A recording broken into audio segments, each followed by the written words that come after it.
I'm Mike Ryan. Recently, on a posting in the turquoise group, Let's Talk Quality Turquoise on Facebook, I had a real interesting dialogue with Michelle Wallace, who is the granddaughter of C.G. Wallace. And that got me to thinking, because I realized that C.G. Wallace is one of the few people who is included in all three parts of turquoise in America. So I thought, well, you know, this is a good time to have a video to recognize and remember C.G. Wallace. So I thought we'd do that by actually reading from all three copies, all three parts of Turquoise in America. And here we have in Part 1, Great American Turquoise Rush, 1890 to 1910. And it talks a little bit here about the area of Cortland, Arizona. And we have a video on our blog about Cortland. You can learn about that. And so in Turquoise in America Part 1, at the very end, we talk a little bit about what happened after the period of the Great American Turquoise Rush. And with Cortland, we talk about how Joe Baldwin Tanner became involved in some turquoise mines there. So let me read here. Joe Baldwin Tanner, in turn, leased his claim at Cortland to C.G. Wallace, probably in the early 1930s. Wallace had begun working for Charles Kelsey at Zuni in 1919 and was operating his own trading post in 1928 with a workshop in the back for native silversmiths. He continued to provide turquoise silver and design suggestions to the artisans, and then marketed their finished products.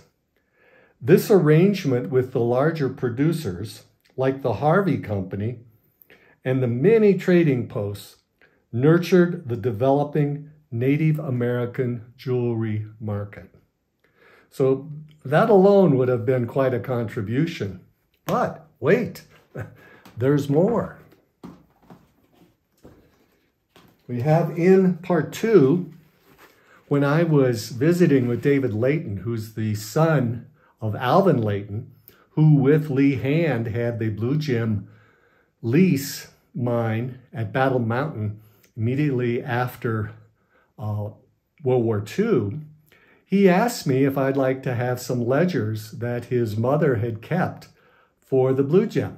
And I said, oh, yes, I would.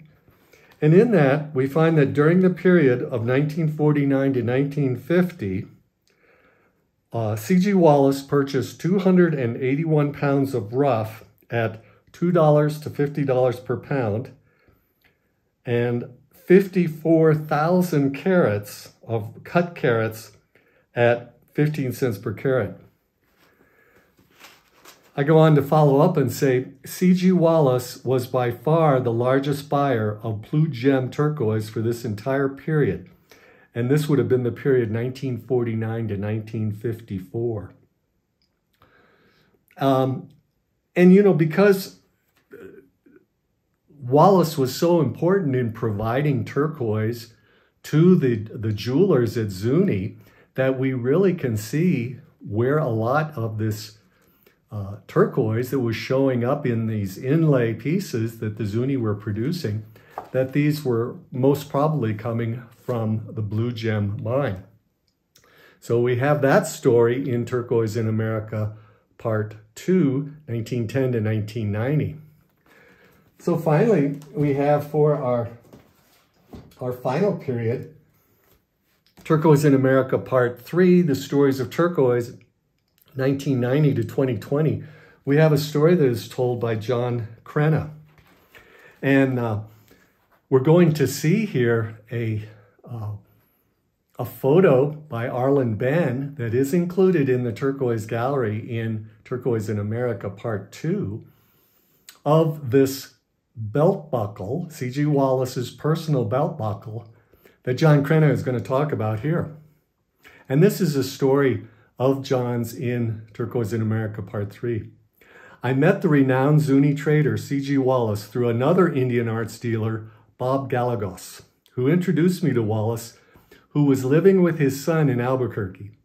He was in his 90s, but his long-term memory was amazing. And I add here that C.G. Wallace died in 1993 at the age of 95. He related tales of life at the Pueblo, the early artists, and his long, rich history. When we prepared to leave, I asked him if he would be willing to sell me anything. He removed his exceptional channel turquoise belt, and we made a deal. He then sold me a large piece of the number 8 turquoise nugget featured in many of his photos and an exceptional branch of the coral he imported in 1948. An unforgettable day in my career.